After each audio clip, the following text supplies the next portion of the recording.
बिस्मिल्लाहिर्रहमानिर्रहीम। Database system lecture number 4 के साथ हाज़िर हूँ। जो पिछला लेक्चर था हमने वहाँ पर डेटाबेस जो 3 लेवल आर्किटेक्चर था उसको डिस्कस किया था, और 3 लेवल आर्किटेक्चर में हमने जो 2 लेवल थे, एक्सटर्नल लेवल और जो कंसेप्चुअल लेवल था, उसको डिस्कस किया था, और आखिर में हमने उसकी एग्जांपल भी पढ़ी थी कि जो है एक्सटर्नल व्यू है वो किस तरह दिखाई देता है, और उसके बाद कंसेप्चुअल लेवल में हमने कहा था कि डेटा किस तरीके से यहाँ पर रिप्रेजेंट किया जाता है। आज हम इसकी जो तीसरी लेवल है जिसको इंटरनल और फिज़िकल व्यू या लेवल कहा जाता है, ये जो है कंसर है इम्प्लीमेंटेशन ऑफ डेटाबेस की इम्प्लीमेंटेशन के साथ कि किस तरीके से ये इम्प्लीमेंट होता है। DBMS choose type of data structure. इसमें सबसे पहले ये होता है कि DBMS जो मुख्तलिफ़ किस्म की हमारे पास डेटा टाइप्स है, उन डेटा टाइप्स में से कोई एक टाइप्स चूज़ कर लेता है। Lays out on storage device with operating system access method. फिर उसके बाद इस डेटा को स्टोर कर दे देता है किसी डिवाइस के ऊपर, और ऑपरेटिंग सिस्टम कोई मेथड इसको यूज़ करते हुए इस डेटा को ऑपरेटिंग सिस्टम यूज़ करते हुए हार्ड डिस्क या किसी भी डिवाइस के ऊपर इसको स्टोर कर लेता है। Internal record a single store record या does not just contain what we see at the conceptual level. यहाँ पर जो हम कंसेप्चुअल लेवल में देखते हैं ये जो होती है उस पे कंटेन नहीं करती। DBMS एड अदर डेटा, ये जो DBMS है इसके अलावा और भी मुख्तलिफ़ किस्म की जो डेटा होती है वो यहाँ पर ऐड कर लेती हैं। जनरली सेम एज इंटरनल, बिल्कुल इंटरनल लेवल की तरह है ये फिज़िकल लेवल, लेकिन actual representation of data on storage यहाँ पर जो होती है डेटा को जो हमारे पास मुख्तलिफ़ किस्म की स्टोरेज डिवाइस है, ये डेटा को स्टोरेज डिवाइसेस पे स्टोर कर लेती हैं, और ये जो स्टोरेज होती है ये बाइनरी फॉर्मेट में होती है। और ये ज़िम्मेदारी ऑपरेटिंग सिस्टम की होती है कि वो उस डेटा को किसी भी जो डिवाइस है उसके ऊपर इसको स्टोर कर सके। जो एक्सटर्नल व्यू है, जो मुख्तलिफ यूज़र इसको देख रहे हैं, ये उन यूज़र की व्यू है। जो कंसेप्चुअल व्यू है ये DBA किस तरीके से इसको देख रहा है, और जो इंटरनल व्यू है ये वो लेवल है जो कंसेप्चुअल लेवल में डिफ़ाइन किया है, इसके साथ DBMS कुछ ऐड करता है, और इसके नीचे फ़िज़िकल लेवल है, DBMS इसको ऑपरेटिंग सिस्टम के हवाले करेगा, ऑपरेटिंग सिस्टम इसको डिस्क में स्टोर करेगा। जो फिज़िकल व्यू है या इसको इंटरनल व्यू भी कहता है, ये फ़िज़िकल इम्प्लीमेंटेशन ऑफ डेटाबेस के साथ रिलेट है कि आपकी डेटा डिस्क पर किस तरीके से रिप्रेजेंट किया जाएगा। ये आपके सामने एक तस्वीर है, इसमें दो चीज़ें हम डिस्कस कर चुके, एक यूज़र व्यू जिसको एक्सटर्नल लेवल, और उसके बाद कंसेप्चुअल लेवल या लॉजिकल लेवल था, इसको हमने डिस्कस किया था, और उसके बाद थर्ड इंटरनल लेवल है, और उसके नीचे फ़िज़िकल डेटा ऑर्गेनाइजेशन है। अब इनकी एग्जांपल देखिए। सबसे पहले आपने पिछली स्लाइड में देखा था जो सलीमा और सलीम की व्यू थी मुख्तलिफ डेटा के बारे में, और उसके बाद लॉजिकल व्यू आपने देख लिया कि किस तरीके से ये डेटा रिप्रेजेंट किया जाता है यहाँ पर। उसके बाद जो इंटरनल लेवल है, यहाँ पर डेटा हमारे पास इस फॉर्म में स्टोर किया जाता है। BH का मतलब है ब्लॉक हेडर, और RH का मतलब है record header.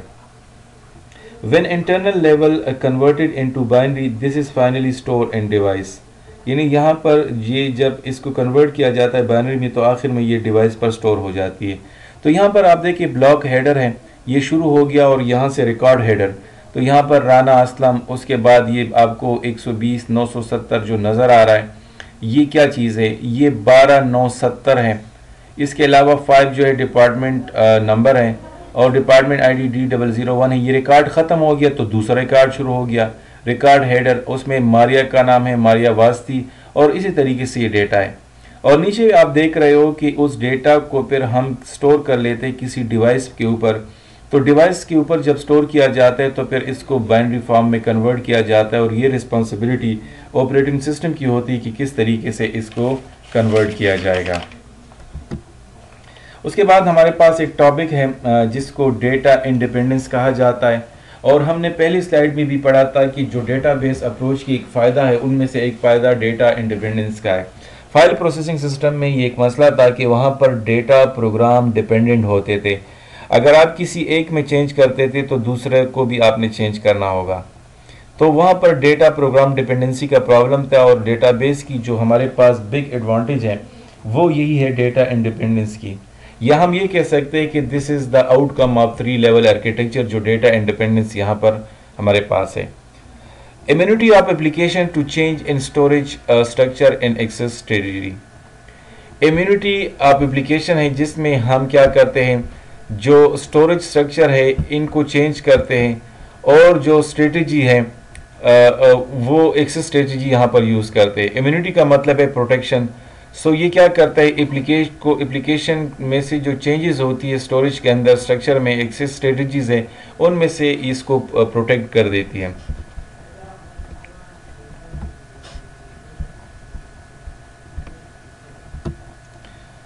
Changes in lower level do not affect the upper level. अगर आप लोअर लेवल पर कोई चेंज करते हैं तो इसका अपर लेवल पर कोई असर नहीं पड़ता। लॉजिकल, इसमें दो टाइप्स ऑफ हमारे पास डेटा इंडिपेंडेंस होते हैं, एक को लॉजिकल डेटा इंडिपेंडेंस कहा जाता है और एक को फिजिकल डेटा इंडिपेंडेंस कहा जाता है। जो लॉजिकल डेटा इंडिपेंडेंस है इसका मतलब है changes in the conceptual model do not affect the external view. यानी आप जो एक्सटर्नल आपका जो कंसेप्चुअल मॉडल है या कंसेप्चुअल व्यू है या लॉजिकल व्यू है, अगर आप वहां पर कोई चेंजेस करते तो इसका असर एक्सटर्नल व्यू पर नहीं पड़ता। एक्सटर्नल मतलब यूजर व्यू पर। Protection of external level from changes at conceptual level, ये क्या करती है, एक्सटर्नल लेवल को प्रोटेक्ट करती है from changes at the conceptual. जो चेंजेस आपने कंसेप्चुअल लेवल में की है वो एक्सटर्नल लेवल को इस पर कोई असर नहीं पड़ता। मिसाल क्या है, टाइप्स ऑफ चेंजेस का क्या मतलब है। मिसाल के तौर पर एक फाइल है या इंडेक्स से आप उसको ऐड कर देते हो, या आप नई फील्ड को एक फाइल के अंदर डाल देते हो, या आप किसी जो फाइल है उसकी जो टाइप है या साइज है उसको चेंज कर देते हो, या आप किसी फाइल से किसी एट्रीब्यूट को डिलीट कर देते हो। तो ये जो आप कर देते हो इसका आपकी कंसेप्चुअल लेवल पर कोई असर या आपका जो एक्सटर्नल लेवल है उस पर कोई असर नहीं पड़ेगा। उसके बाद बात है फिजिकल डेटा इंडिपेंडेंस, जो दूसरी टाइप है डेटा इंडिपेंडेंस की। Changes in the internal model do not affect the conceptual model. यानी अगर आप इंटरनल मॉडल पर जो तीसरा लेवल आपका है, अगर यहाँ पर आप कोई चेंजेस करते हो, जिस तरह हमने ब्लॉक हेडर और रो हेडर की बात की है, तो उसका असर आपकी कंसेप्चुअल मॉडल पर नहीं पड़ेगा। Immunity of the conceptual level from changes at internal level, ये क्या करते हैं, उसको बचाते हैं कंसेप्चुअल लेवल को। जो चेंजेस आप इंटरनल लेवल पर करते हो यहाँ पर किसी किस्म का असर इस पर नहीं पड़ेगा।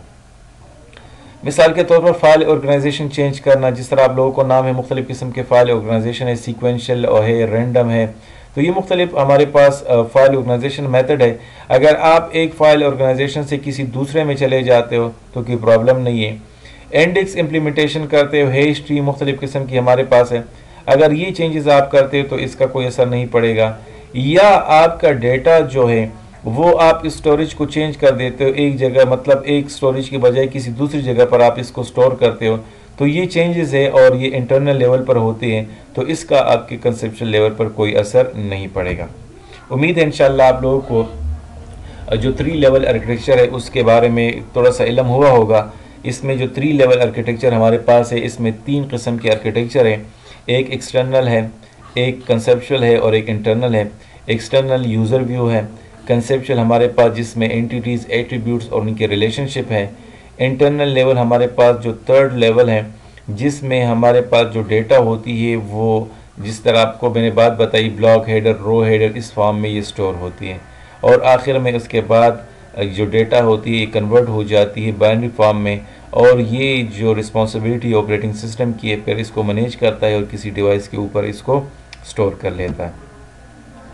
अच्छा, जो फंक्शंस है यानी क्या क्या रिस्पॉन्सिबिलिटी है DBMS की, डेटाबेस मैनेजमेंट सिस्टम की, तो सबसे पहली जो रिस्पॉन्सिबिलिटी है वो डेटा प्रोसेसिंग है। डेटा प्रोसेसिंग का मतलब है कि डेटाबेस पर मुख्तलिफ़ किस्म की ऑपरेशन परफॉर्म होंगे, तो उन ऑपरेशन को प्रोसेस करना ये DBMS की रिस्पॉन्सिबिलिटी है। दूसरा है यूज़र एक्सेसिबल कैटालॉग, जितने यूज़र है उसको कैटालॉग फराहम करेगा, वे फराहम करेगा कि वो अपने हिस्से की जो डेटा है उसको एक्सेस करे। इसके अलावा है ट्रांजैक्शन सपोर्ट, यानी जितनी भी ट्रांजैक्शन होती है उन तमाम को ये सपोर्ट करेगा। कंकरेंसी कंट्रोल सर्विसेज है, यानी एक टाइम पर मल्टीपल यूज़र सेम डेटा को यूज़ कर रहे हैं तो यहाँ पर डेटा का प्रॉब्लम हो सकता है। तो ये कंकरेंसी है, ये कंट्रोल सर्विसेज DBMS प्रोवाइड करेगा कि इस किस्म की डेटा की कोई प्रॉब्लम क्रिएट ना हो। इसके अलावा रिकवरी सर्विसेज DBMS की फंक्शंस में है कि डेटाबेस अगर फेलियर आ जाए तो रिकवरी सर्विसेज ये प्रोवाइड करती हैं। ऑथराइजेशन सर्विसेज है, सिक्योरिटी प्रोवाइड करती हैं। डेटा कम्युनिकेशन की सर्विसेज देती हैं और इंटीग्रिटी सर्विस यानी आपकी जो डेटा है उसको मीनिंगफुल और रिलायबल जो होती है फंक्शंस है ये DBMS की वो प्रोवाइड करती है। जो DBMS एनवायरनमेंट है हमारे पास ये दो किस्म का है, एक को सिंगल यूज़र DBMS एनवायरनमेंट कहा जाता है और एक मल्टी यूज़र DBMS एनवायरनमेंट्स है। लेकिन मल्टी यूज़र जो DBMS एनवायरनमेंट है वो हमारे पास तीन किस्म के हैं। एक को कहा जाता है टेली प्रोसेसिंग, एक फाइल सर्वर है और एक क्लाइंट सर्वर है। सिंगल यूज़र DBMS एनवायरनमेंट तो सेम है, एक ऐसा डेटाबेस जिसको एक ही यूज़र, मतलब उसमें कई यूज़र नहीं है, सिर्फ एक ही यूज़र है वो यूज़ कर रहा है, तो ये सिंगल यूज़र DBMS एनवायरनमेंट है, तो वो इसमें कोई मसला नहीं। लेकिन जो मल्टी यूज़र है इसमें मुख्तलिफ किस्म की, एक है टेली प्रोसेसिंग। जो टेली प्रोसेसिंग है इसमें आप देख सकते हो, इसमें आपको तीन जो सामने नज़र आ रहे हैं जिसको डम टर्मिनल का नाम दिया। डम टर्मिनल का मतलब है कि ये से आपके पास सिस्टम जो कि प्रोसेसिंग की पावर उसके पास नहीं होती। और एक आपको नज़र आ रहा है कि all processing at a central computer, यानी एक ऐसा कंप्यूटर जो कि सेंट्रल कंप्यूटर कहलाता है, तमाम किस्म की जो प्रोसेसिंग होती है इस कंप्यूटर के ऊपर होती है। जो दूसरी हमारे पास DBMS एनवायरनमेंट है उसको फाइल सर्वर एनवायरनमेंट कहा जाता है। इसमें आप देख सकते हो यहाँ पर दो वर्क स्टेशन है, लेन की थ्रू बनी हुई है, ऊपर आपको फाइल सर्वर नज़र आ रहे हैं और उसके साथ डेटाबेस है।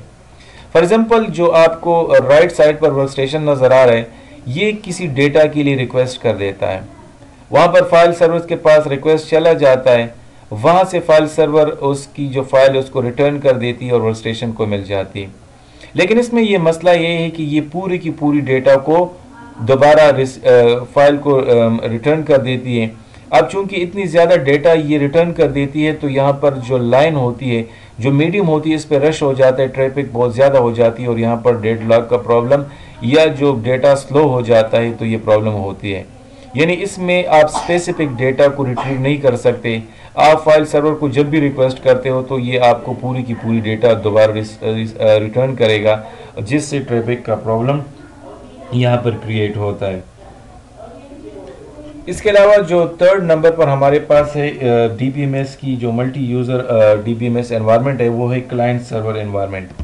यहाँ पर आप देख सकते हो क्लाइंट कंप्यूटर है, सर्वर आपके पास है DBMS के साथ है और डेटाबेस यहाँ पर मौजूद है। यहाँ पर जो क्लाइंट होता है वो डेटा के लिए रिक्वेस्ट करता है स्पेसिफिक डेटा के लिए, वहाँ पर जो सर्वर होता है सेलेक्ट डेटा रिटर्न, सेलेक्टेड जो डेटा होती है वो डेटा इसको रिटर्न की जाती है।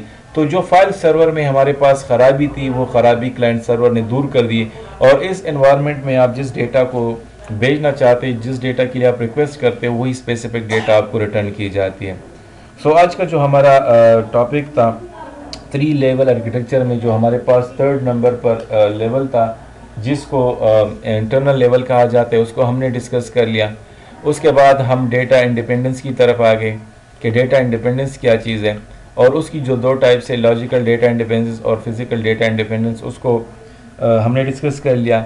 और आखिर में फिर हमने DBMS जो फंक्शंस है DBMS के उसको, और जो DBMS के दो एनवायरनमेंट्स है, सिंगल यूज़र DBMS एनवायरनमेंट और मल्टी यूज़र DBMS एनवायरनमेंट, और उसके साथ साथ मल्टी यूज़र की जो DBMS एनवायरनमेंट की 3 किस्में थी उनको हमने डिस्कस कर लिया। उम्मीद है इंशाल्लाह यहाँ तक आप लोगों को समझ आई होगी। किसी किस्म की प्रॉब्लम है मैं बार बार आपको कहता हूँ मेरे साथ आप रब्ता करें। ओके, शुक्रिया।